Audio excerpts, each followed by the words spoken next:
আইলাম আজকে মরিচ খেতে। তো দিদিকে মরিচ খেতে করতে দেখেন যে কি সুন্দর মরিচ গাছ হয়ে আছে, কিন্তু এই জায়গাটা কিন্তু প্রচুর বালি। এই বালির মধ্যেও কিন্তু কৃষকের যে ফলন ফলাইতে পারে এটা একটা একটা কিন্তু বহুত একটা এক্সপিরিয়েন্স থাকা লাগবে, তাইলে হ্যাঁ কিন্তু এগুলা কাজ হয়।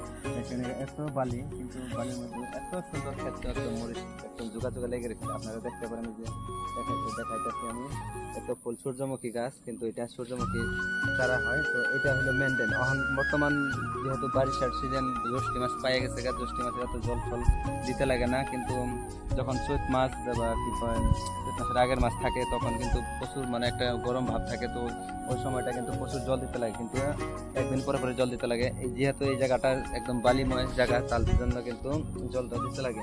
তো এই যে এইদিকে দেখতে পাচ্ছেন এটা বিলাহি ক্ষেত। বিলাহি ক্ষেত কয়েকদিন মান আগে এমন বাতাসে মানে বৃষ্টির লগে শিল পড়ছিল, তার জন্য কিন্তু সব পাতাগুলো কিন্তু মরে গেছে, তার জন্য মানে বিলাহি প্রচুর মানে কৃষকের নষ্ট হয়েছে।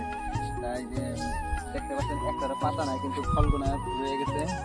আধা আধি ফল মানে টিকছে, আধা আধি টিকে নাই। তো এটা মানে কৃষকের লিগে বহুত একটা দুঃখজনক ব্যাপার। মানে এত কষ্ট করে যদি মানে ফলগুলো আমরা বিক্রি করতে না পারি, তো আমরা কোথেকে লাভবান হইব বা মানে কি করবো। তো দেখেন পরিস্থিতি মানে প্রাকৃতিক, মানে খেত করাটা এরকম একটা জুয়া যে যখন ঠিক থাকবে সব ঠিকই থাকে, যখন যদি প্রকৃতি যদি রুদ্র রূপ নেয় তাহলে কিন্তু একদম বিনাশ করে দেয়। তো কৃষকের মাথায় হাত দেওয়া হয়, কি করবো, উপায় নাই।